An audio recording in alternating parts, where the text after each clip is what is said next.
vez agradecer por compartir con nosotros este tiempo de enseñanza y educación. En concordancia con las disposiciones de la Coordinación Zonal 8 Salud, en el mismo que nos indica que debemos de compartir y sociabilizar el protocolo de muerte encefálica, estamos el día de hoy para hacer esta presentación. Nos acompaña como expositor el doctor Cristian Santiago Ponce Ríos, médico posgradista de la especialidad de Medicina Crítica de la Universidad de Espíritu Santo, y en calidad de moderador el doctor Jesús Orlando Matute Fernández, responsable de terapia intensiva del Hospital Universitario Guayaquil. Bienvenidos, muchísimas gracias.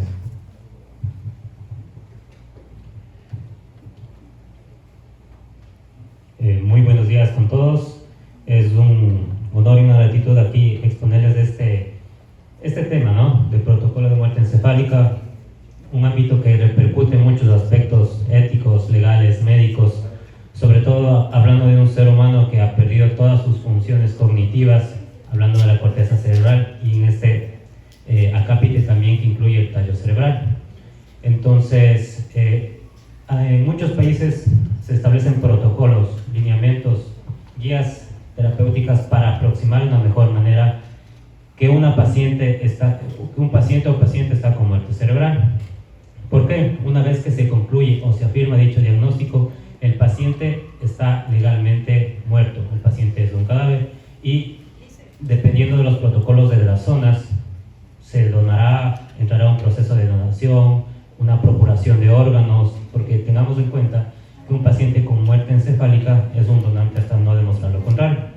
¿Qué podemos donar? Corazón, riñones, hígados, hablando de órganos, y también tejidos como córnea y otras situaciones especiales.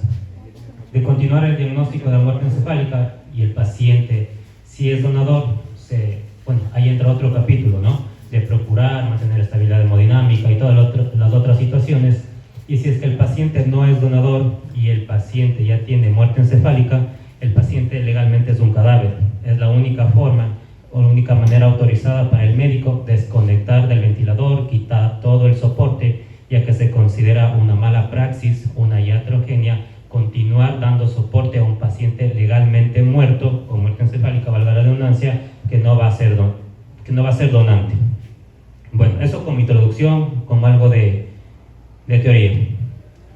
El objetivo general para esta charla, para el día de hoy, es de establecer las mejores recomendaciones para el diagnóstico, evaluación y certificación de muerte encefálica bajo criterios neurológicos de un o una paciente en los establecimientos sistemas de salud a nivel nacional.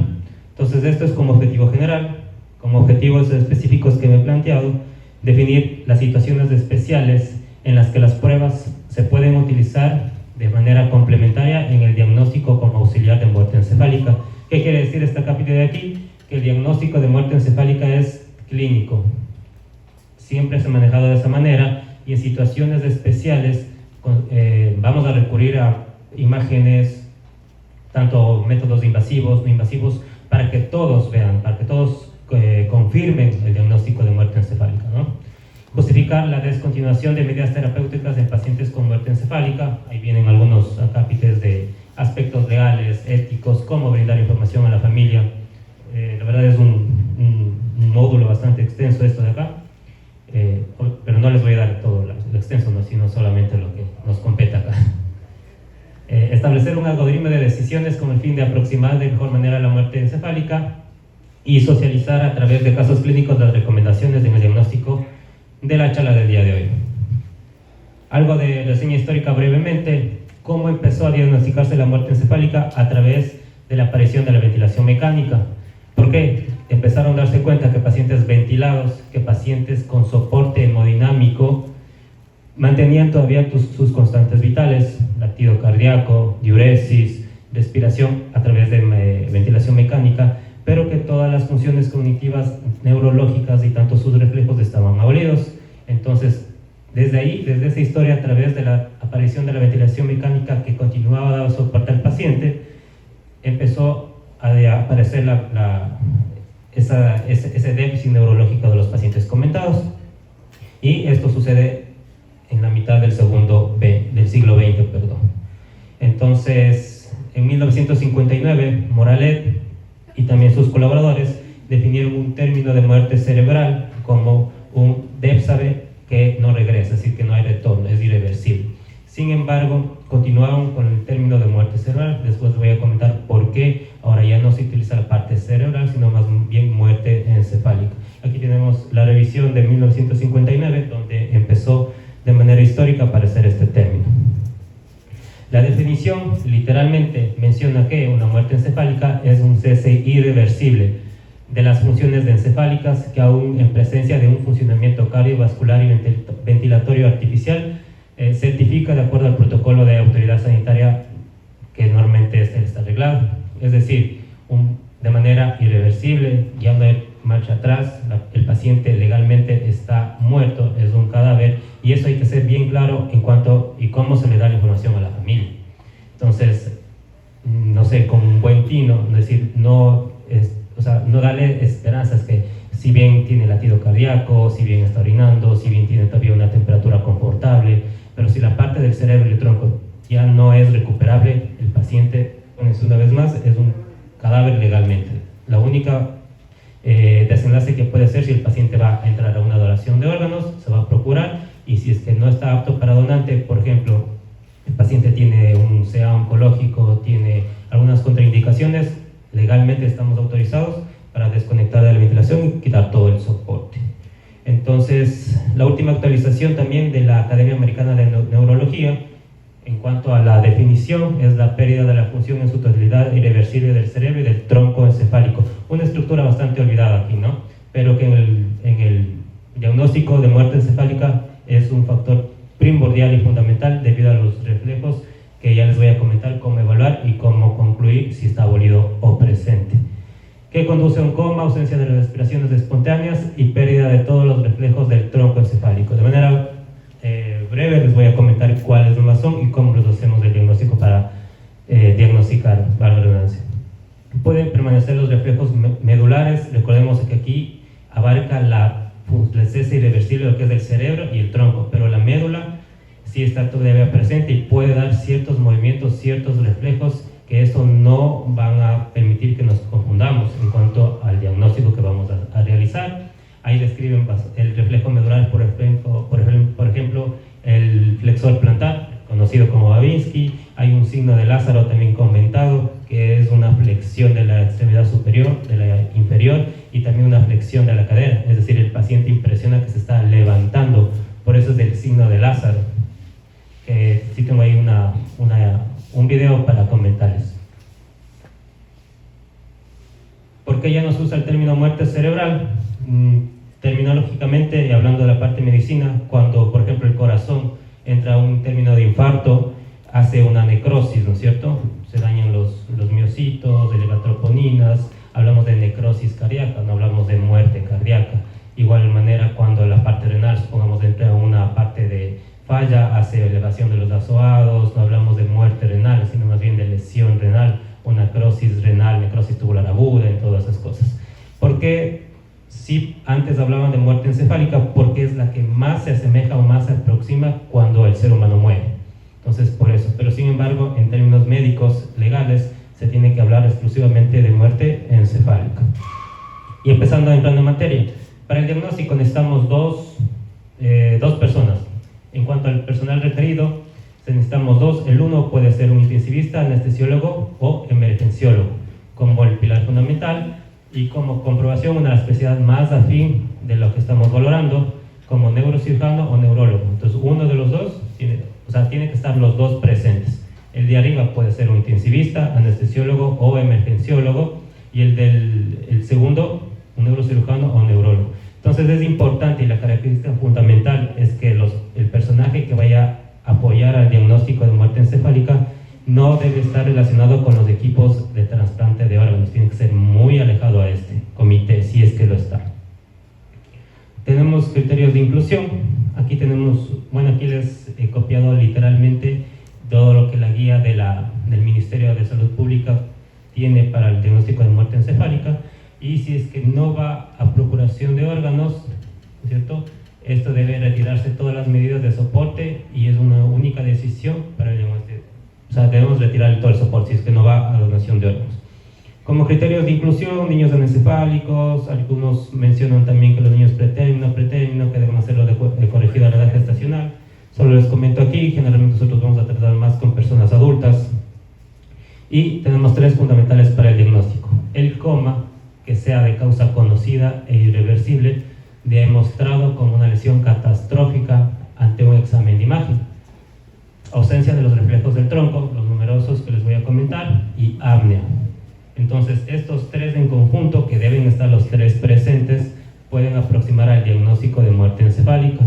Entonces, empezamos con la primera, causa conocida e irreversible. Por ejemplo, aquí tenemos que identificar de manera subjetiva si esto nos parece catastrófico o no. Tenemos una tomografía simple de cráneo, un corte transversal, más arriba los cortes ya están casi superiores porque no sabemos ventrículos laterales, y podemos ver aquí una zona hiperdensa que es compatible con el hueso, y aquí la solución de acá. Entonces seguramente este paciente fue intervenido en una craniectomía descompresiva.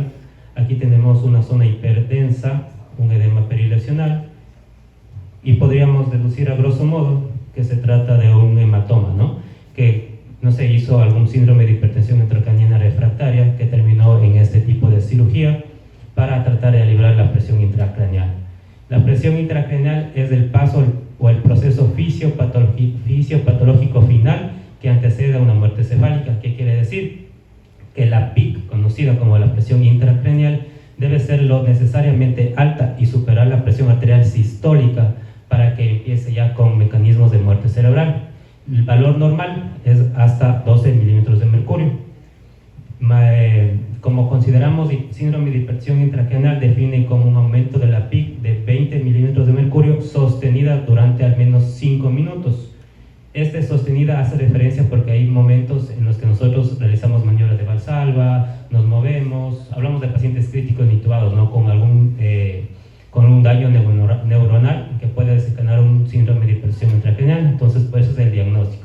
Pero se hace más refractaria cuando ya optimizamos sedación, la cabeza la tenemos elevada a 30 grados, utilizamos medidas antiedema, manitol, soluciones hipertónicas, y aún así el paciente sigue con presión intracraneal elevada.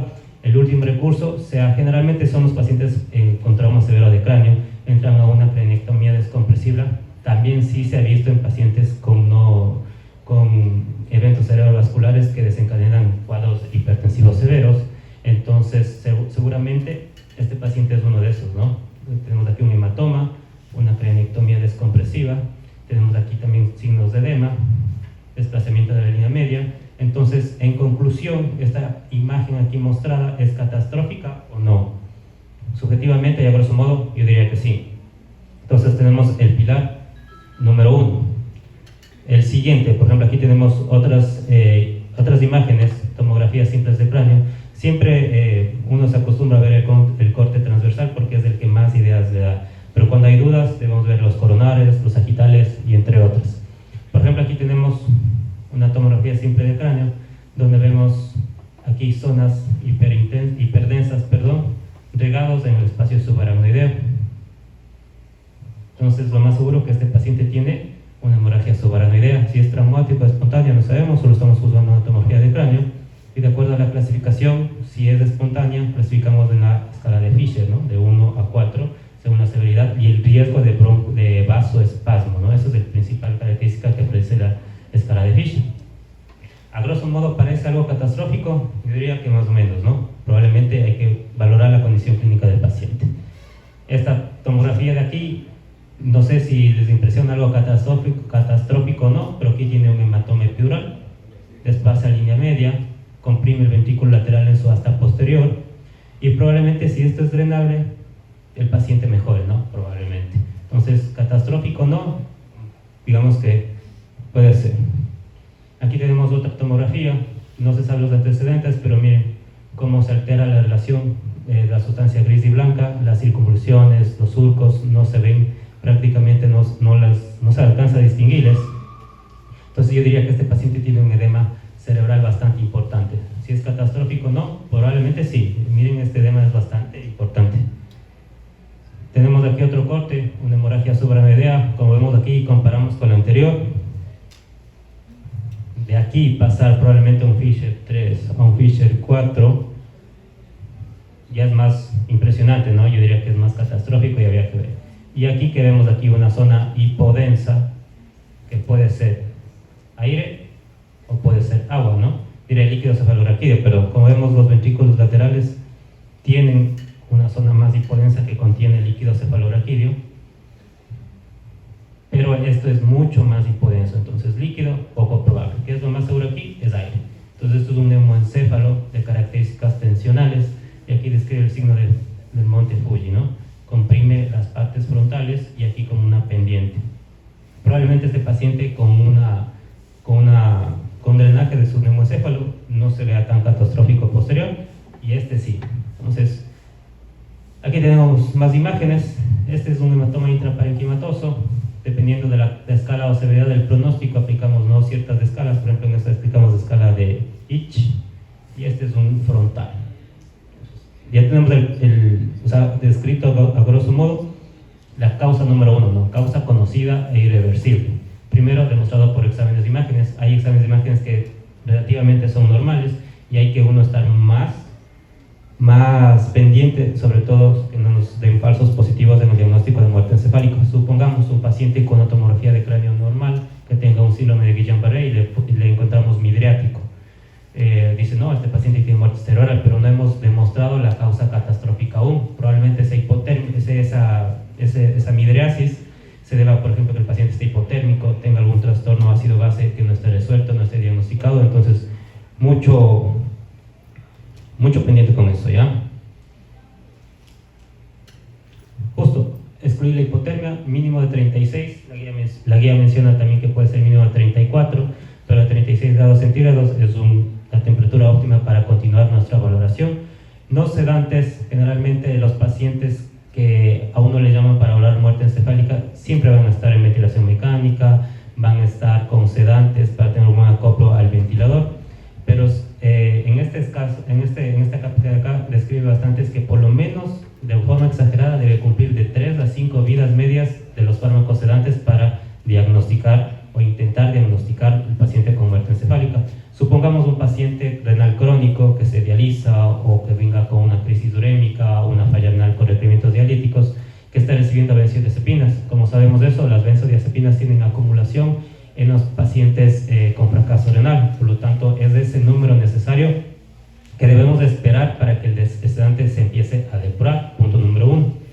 Y también, por ejemplo, los pacientes obesos, las benzodiazepinas tienen bastante acumulación en tejido graso. Entonces, por esas razones y por esos acápites es necesario que por lo menos haya cumplido de 3 a 5 vidas medias de los sedantes. No relajantes neuromusculares, el más conocido y el que tenemos aquí, el rocuronio, no debe estar con eso. Ausencia de intoxicaciones, una presión arterial media, una presión arterial sistólica óptima. ¿Por qué? Menor a 90 o una TAM menor a 65, se ha visto que la perfusión a nivel cerebral se ve comprometido. Entonces probablemente el paciente no tenga los reflejos del tronco, pero no sea porque tiene muerte encefálica, sino más bien porque esté hipoperfundido, esté chocado, esté con mala hidratación, entre otras causas, ¿no? Oxigenación y ventilación óptimas, y vemos el PCO2 que debe estar entre 30 y 40 y según la altura del mar, y también la presión arterial de oxígeno. Detectar graves disturbios metabólicos y endócrinos, por ejemplo hiponatremia, siempre todos los pacientes críticos, electrolitos, gases arteriales, electrocardiogramas, tomografías si caso fuera necesario, enzimas, todo lo que se nos ocurre, ¿no? Por ejemplo, vemos con un paciente que está en coma, no sabemos la causa, le hacemos una tomografía normal, está con las pupilas midriáticas, pero vemos un sodio en 109 y hace 2 días tenía un sodio en 135, entonces probablemente sea que la causa sea de origen metabólica, una hiponatremia aguda severa que lo desencadenó, ¿no? Hipocalcemia, sobre todo en trastornos electrocardiográficos que prolonga el QT, hipomagnesemia que puede dar incluso paradas de paro, hipoglicemia, paciente en coma hipoglicémico, y el estado hiperosmolar no cetónico, con la osmolaridad, el sodio, el estado de hidratación y complicaciones de la diabetes tipo 2, podemos hacer una aproximación diagnóstica. La encefalopatía hepática, antecedentes, buscar antecedentes si no tiene una cirrosis hepática, una hepatitis autoinmune, todas esas situaciones, ¿no? Que nos vaya a pensar que tenga algún trastorno metabólico o endocrino que tenemos que descartar, y una encefalopatía urémica también. Bueno, la conciencia y establecer el algoritmo, ¿no? Causas metabólicas y causas neurológicas. Neurológicas, trauma craneoencefálico, epilepsia, meningitis, accidente cerebrovascular, y metabólicas, todo lo que estoy comentando aquí. La evaluación del coma, debe ser profundo, con una escala de Glasgow mínimo de 3, es decir, no tiene que tener ninguna respuesta, tanto en la apertura ocular, verbal y motor, 3. La precaución puede dar reflejos espinales, movimientos que se originan en el cordón espinal o nervios periféricos que pueden ocurrir. La muerte encefálica, estos son del 33 a 75% en frecuencia que pueden aparecer, pero tengamos en cuenta aquí que son reflejos espinales. La muerte encefálica es de todo el agujero magno hacia arriba. La médula del agujero magno hacia abajo puede dar reflejos, y si los tiene, pero nosotros ya los diagnosticamos en la parte superior, igual el paciente sigue con muerte encefálica. Ausencia del estado de alerta y ausencia de movimientos cerebrales espontáneos inducidos por estímulos. Eso tiene que tener el paciente. Por ejemplo, este caso es real, no sé cómo se le puso.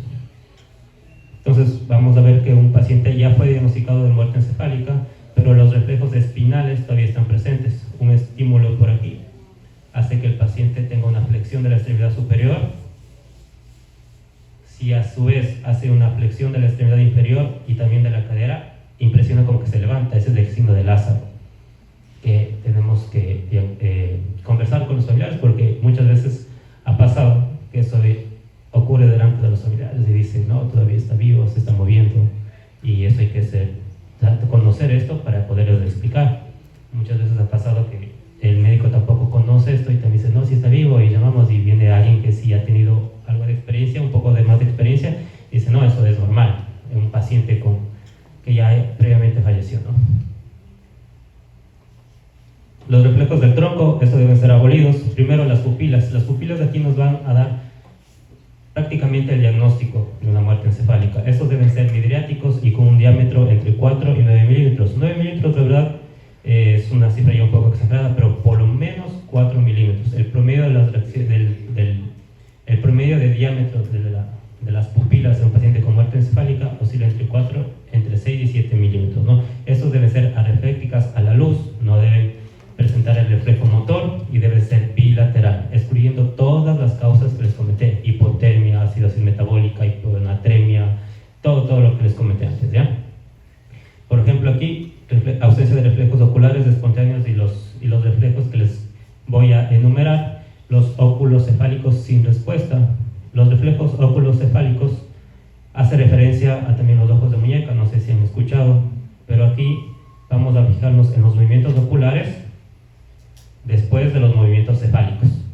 Y los reflejos óculo-vestibulares, vamos a ser bastante observadores en la parte de los reflejos de los movimientos de los ojos y también al estimular la parte vestibular. Entonces estos no tienen que tener respuesta, ya les voy a comentar. Primero, aquí tenemos un paciente con un diámetro pupilar por lo menos de 5 a 6 milímetros, ¿no? De manera bilateral, que no hay respuesta a la luz. Entonces tenemos un reflejo fotomotor abolido, y también tenemos midriáticas, unas pupilas midriáticas. Aquí está el reflejo fotomotor. Como vía aferente vamos a valorar el nervio óptico, y como vía eferente el nervio oculomotor.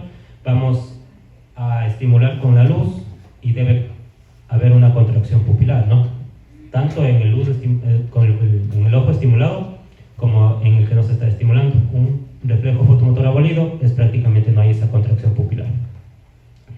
El reflejo corneal, de manera similar, vamos a evaluar la vía aferente con el trigémino y la vía eferente con el nervio facial.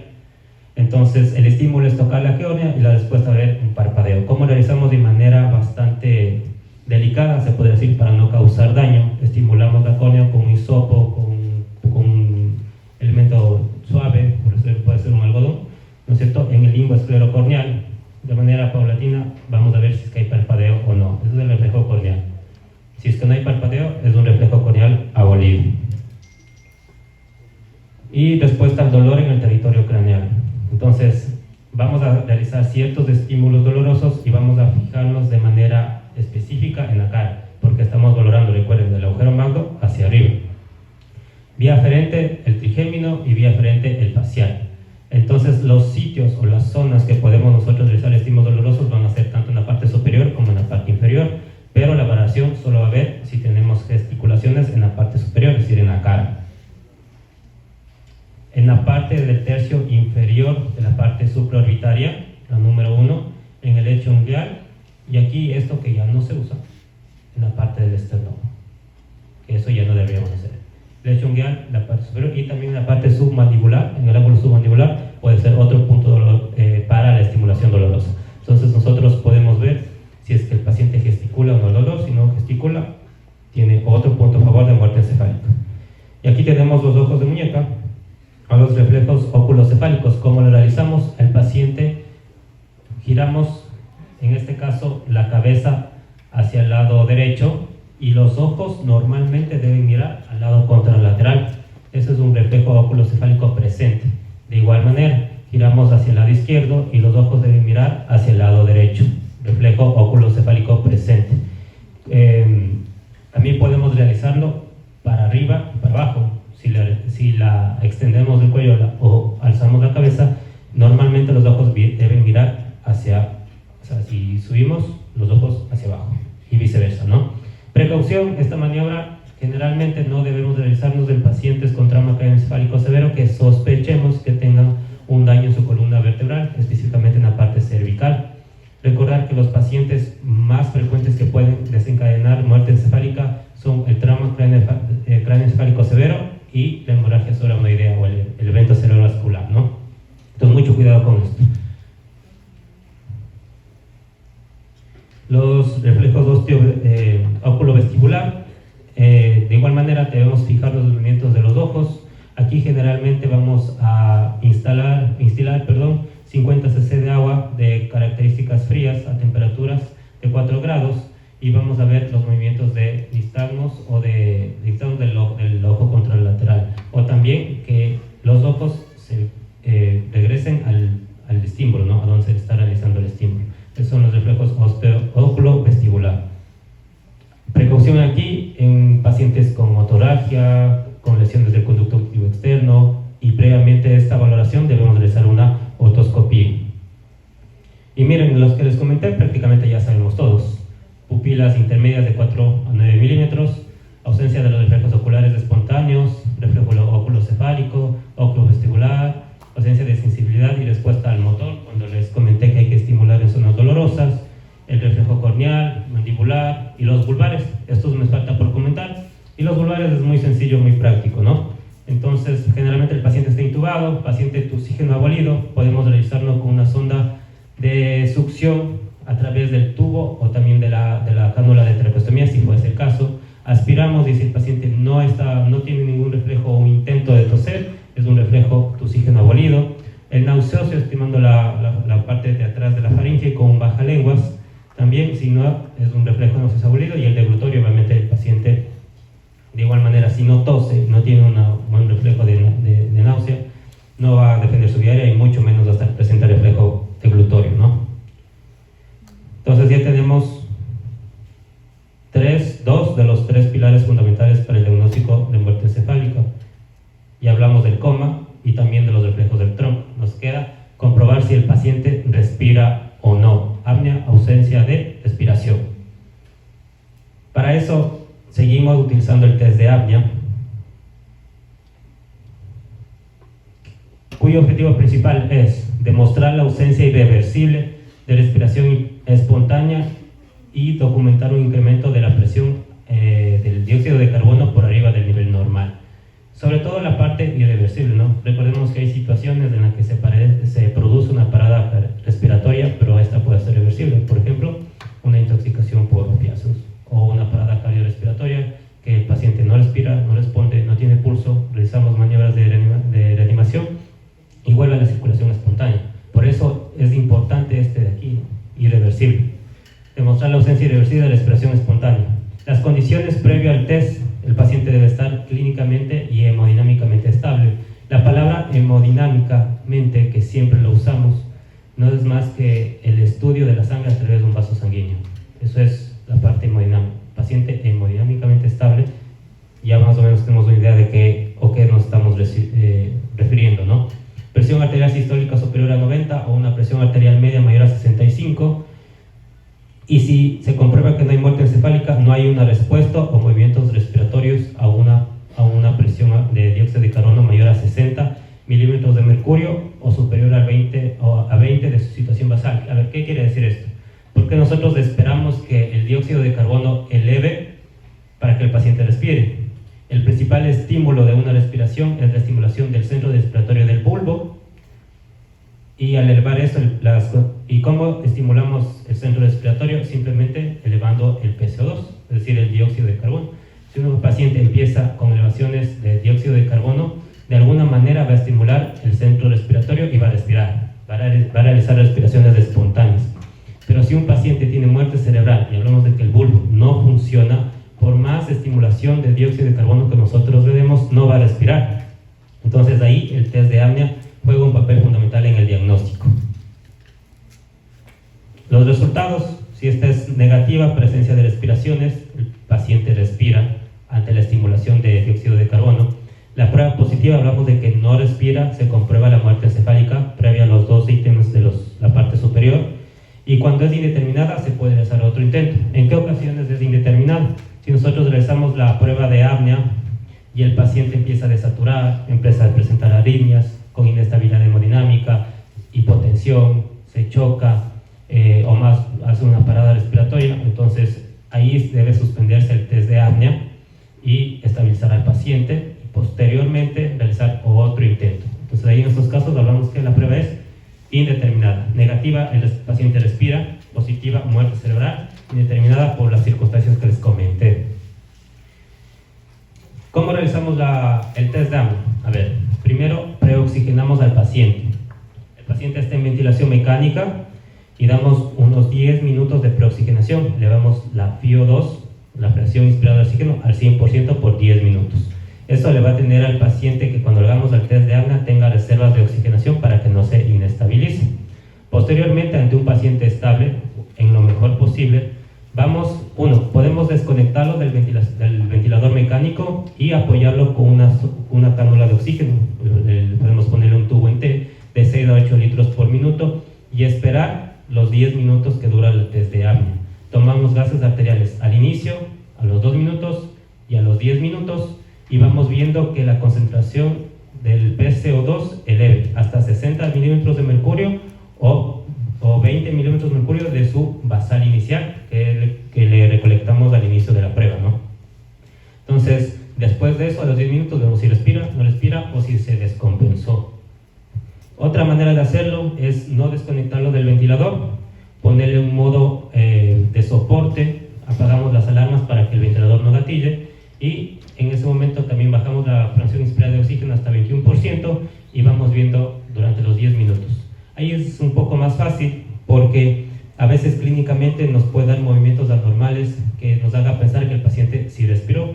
Pero por ejemplo aquí en las curvas del ventilador mecánico, algún momento entrarán en terapia intensiva o rotarán o harán sus pasantías de allá, vamos a ver que el ventilador mecánico tiene curvas, ¿no? O modos ventilatorios, que hablamos de aquí a acá cuando están controlados y de acá a acá cuando están asistidos. O sea, es una gráfica junta, ¿no? No van a encontrar así. O el paciente está controlado o está asistido. Entonces, nosotros fisiológicamente respiramos a través de presiones negativas.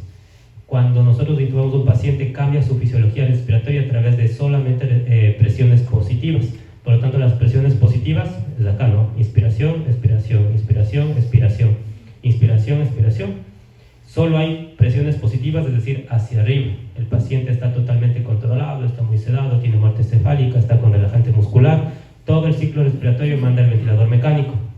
Empezamos a despertar al paciente y el paciente empieza a hacer sus presiones negativas fisiológicamente. ¿Y cómo vemos que el paciente respiró? Miren acá. Si ven esta curva de flexión hacia abajo, es una asistencia respiratoria del paciente. Superó el trigger o lo que le programamos para que desencadene una respiración y el ventilador la da el ciclo respiratorio. Acá asiste, acá asiste, acá asiste, acá asiste. Esto es un modo asistido por presión, asistido por volumen de presión, y este es un controlado totalmente, ¿no? Entonces, básicamente, si yo tengo un paciente con una tomografía cerebral catastrófica que no tiene los reflejos del tronco, está sin sedantes, pero yo veo estas curvas que el paciente tiene esfuerzos respiratorios, no le voy a hacer el test de apnea, porque ya veo que en el respirador está gatillando, ¿sí me entiende? Entonces como que nos podemos dar cuenta por eso. Igual aquí tenemos otras curvas, miren como todas son presiones positivas, el paciente no respira. Y como pruebas auxiliares hay circunstancias especiales, por ejemplo un trauma de cráneo donde el impacto se realizó de manera frontal en la cara y tiene la anatomía totalmente destruida el paciente, se nos va a hacer muy complicado valorar los reflejos del tronco, los oculoencefálicos, oculovestibulares. Entonces ahí entran pruebas adicionales y generalmente se trata de que en centros de mayor complejidad por lo menos haya un examen donde todos puedan ver que el paciente realmente a base de exámenes complementarios clínicos tiene muerte encefálica. Por ejemplo, un electroencefalograma donde tiene un patrón suprimido. No voy a entrar mucho en esto, tenemos ondas alfa, gamma, ondas normales en el paciente cuando abre los ojos, cuando sueña, cuando está soñando, cuando está despierto, pero es un patrón enlentecido suprimido donde no hay ningún tipo de actividad. No es el gol estándar, pero se puede utilizar si es que se dispone. Métodos no invasivos como el Doppler transcraneal, nosotros con una zona de transductor, con la zona del transductor, tenemos el convexo, el lineal y también tenemos el sectorial. Entonces un cuadradito, un pequeño, y sonamos la parte de la parte del temporal y vemos primero hueso, descubrimos anatómicamente el mesencéfalo o el signo de Mickey Mouse, las orejas de Mickey Mouse, y damos el Doppler color. Nos va a aparecer ahí el polígono de Willis, lo color tomate son vasos sanguíneos que se acercan al transductor, generalmente corresponden a vasos arteriales, generalmente, no siempre, generalmente, y la parte azul, vasos que se alejan del transductor. Entonces, por ejemplo, aquí como son latidos, tenemos un pico sistólico y una velocidad media y también la diástole. Tenemos aquí, insonamos la parte del polígono, sístole, y aquí generalmente debe estar la diástole, pero esto de acá que se va como una parte negativa de la línea media, esto ya no es normal, esto ya es un flujo reverberante. Hablamos de cuadros de hipertensión craneal refractarias que prácticamente tienen mal pronóstico. Como vemos aquí, prácticamente es solo la sístole y aquí no hay diástole, pero tenemos el flujo reverberante y empiezan a haber espigas sistólicas. Mal pronóstico también. Casi las mismas características. Y aquí, por ejemplo, tenemos sístole, diástole, pero también tenemos el flujo reverberante. Cuadro de hipertensión craneal severa. Y cuando tenemos esos hallazgos y va de lo normal a lo anormal, generalmente aparece la sistolia cerebral o solo apenas espigas sistólicas, que es el cese del flujo sanguíneo cerebral. Entonces ahí, por medio del Doppler transcraneal, podemos también contribuir al diagnóstico de muerte encefálica. ¿Cuáles son los requisitos de esto? Obviamente, como es una técnica operador dependiente, debe realizarlo un personal que ya tenga cierto grado de experiencia en realizar estas técnicas, y también debe ser la misma persona que inicialmente vio flujo y la misma persona que después ya no ve flujo. Entonces ese es un criterio para apoyar el diagnóstico de muerte cerebral medida por Doppler transcraneal. Aquí tenemos un examen cerebral, podemos ver aquí el arco de la aorta y la carótida, ¿no? Pero aquí ya no hay flujo, aquí ya hay una solución de continuidad, aquí hay interrupción, por lo tanto por angiotomografía podemos ver que no hay flujo desde la porción petrosa de la carótida interna. Podemos utilizarla también. Entonces, finalmente, por los exámenes de imagen, ¿qué se debe demostrar? Que ya no tenga flujo el cerebro. O sea, eso no tiene que tener flujo. Y bueno, ahí vienen bastantes términos que hacer, llenar formularios, comunicarnos con el Departamento de Donación y Trasplante de Órganos y todas esas situaciones que inmiscuye la parte burocrática. Eso por el momento sería todo. Una pregunta, por favor. Una preguntita. Aquí en el Doppler vemos que hay un flujo sistólico, lo que hay es una reversa en el flujo diastólico. Pero por ejemplo, ahí según eso me está indicando que todavía hay flujo. hay circulación. Claro, Pero, o sea, pero ahí nos dice un mal pronóstico, pero no nos indicaría que hay una muerte cerebral. ¿O cómo, en qué momento? no, estos patrones de aquí que yo les comento son como el paciente va desarrollándose inicialmente de un flujo normal a cuadros de hipertensión intracranial elevada. Esto no es una sistolia cerebral. La sistolia cerebral es cuando ya no hay flujo o apenas aparecen las espigas sistólicas, es un puntito así apenas. Estos de cuadros de aquí, efectivamente, como dice el doctor, hay picos sistólicos, el de acá que está más claro. Este es un flujo reverberante, es cuadro de hipertensión craneal severa. Esto nos indica estos patrones de Doppler que les comenté. Y como yo les comenté, un cuadro de hipertensión craneal severa es prácticamente lo que le antecede a una muerte cerebral. Llega un punto en que la PIC eleva o sobrepasa la presión arterial sistólica y ahí viene la parte catastrófica. Recordar que la parte neurológica hay una teoría de Morrow-Kelly, no sé si han escuchado, donde describen que hay un conteniente y un contenido. El continente deben estar tanto armónicamente como el contenido, y si uno de estos se altera tanto en su producción, injuria, cualquiera de estos puede dar un síndrome de hipertensión intracraneal. Aquí, por ejemplo, lo que dice el doctor, aquí es la sístole, esto es la velocidad media y esto viene a ser la diástole y aquí un flujo reverberante. Esto en condiciones normales no tiene que haber, solo debe haber los flujos hacia arriba, aquí está la línea de base, así, así, es el flujo normal. Estas espigas hacia abajo no tienen que encontrarlos.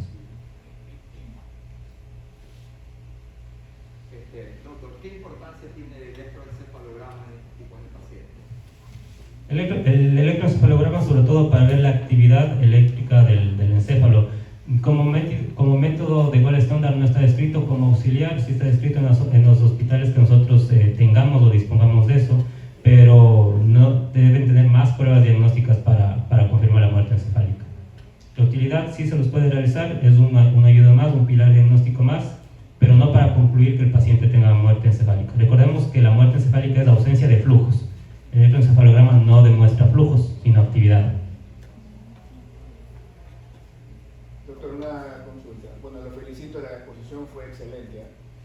Una consulta. Sí, a diferencia de la eutanasia, que ya muchos sabemos lo que es la eutanasia, donde interviene la función legal, porque una persona voluntariamente dice buena muerte, la eutanasia se deriva de ese vocablo griego, donde buenamente él solicita esa muerte asistida, donde interviene la parte legal. En esto de acá no tiene nada que ver con eutanasia, pero ya sabiendo que la lesión está del tronco hacia arriba, donde interviene un equipo multidisciplinario de intensivistas, anestesiólogos, neurólogos, neurocirujanos, no gente vinculada con los equipos de trasplante. En esta otra segunda parte, ¿dónde interviene la parte legal para desconectar a ese paciente? Porque sabemos que en ambos casos el paciente también puede ir al tema trasplante. Claro, bueno, la parte legal, una vez diagnosticado la muerte encefálica, se habla con los familiares, se otorga el certificado de defunción, se dice que el paciente está legalmente muerto. O sea, el paciente, pese a que nosotros le mantengamos con soporte, con vasoactivos, inotrópicos, con diuréticos, con ventilación mecánica, con muerte cerebral el paciente ante la Constitución, en marco legal, está muerto, es un cadáver. Entonces eso hay que explicar claramente a los familiares de manera explícita, sin dar esperanzas que algún día se va a recuperar. Y después tiene que ver, se puede hablar sobre la opción de trasplante de órganos. Un comité que no esté inmiscuida en el equipo de trasplante, sobre todo sobre los aspectos éticos, ¿no? Se habla con los familiares si ellos aceptan o si el paciente legalmente estaba como donante, entonces más bien entra a la procuración de órganos. Si es que no, nosotros tenemos como médicos toda la parte legal y el apoyo para ir en ese momento. El paciente no va a donación de órganos, desconectamos del ventilador, le quitamos el soporte y nada más. O sea, eso tenemos de la base legal para realizarlos. De hecho, se considera un error, mala práctica, tener a un paciente con muerte encefálica que no va a nodar todavía con el soporte. Más gastos, más riesgos de insumos, más daño para los familiares, etcétera, etcétera.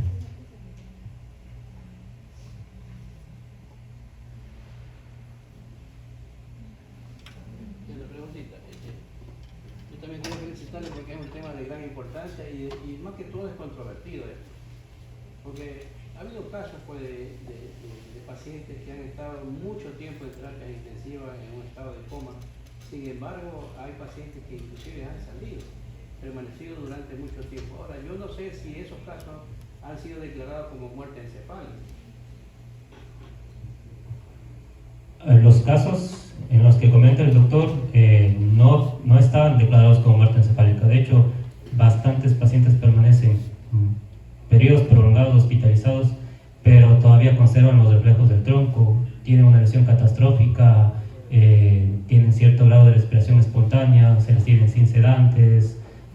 recomendaciones. Ahí bueno, tiene bastante que ver la parte ética, la parte del apoyo hacia los familiares y sobre todo un comité que diga, bueno, ¿qué pasa con este paciente? ¿Qué desenlace va a tener? ¿Qué tipo de paciente voy a tener? Entonces, declarados oficialmente con muerte encefálica no tienen que estar. ¿Por qué? Porque una vez declarada el paciente se desconecta si va a donación, si no va a donación.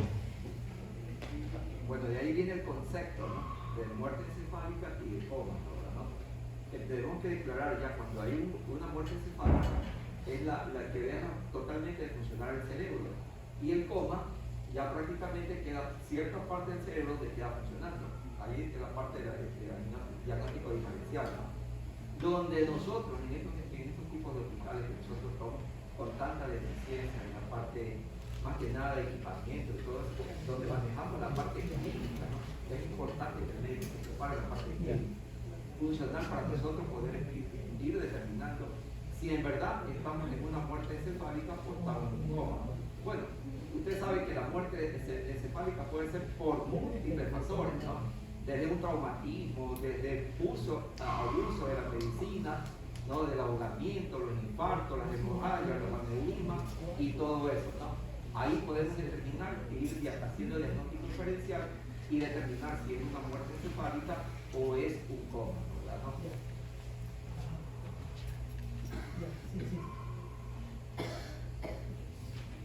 Gracias.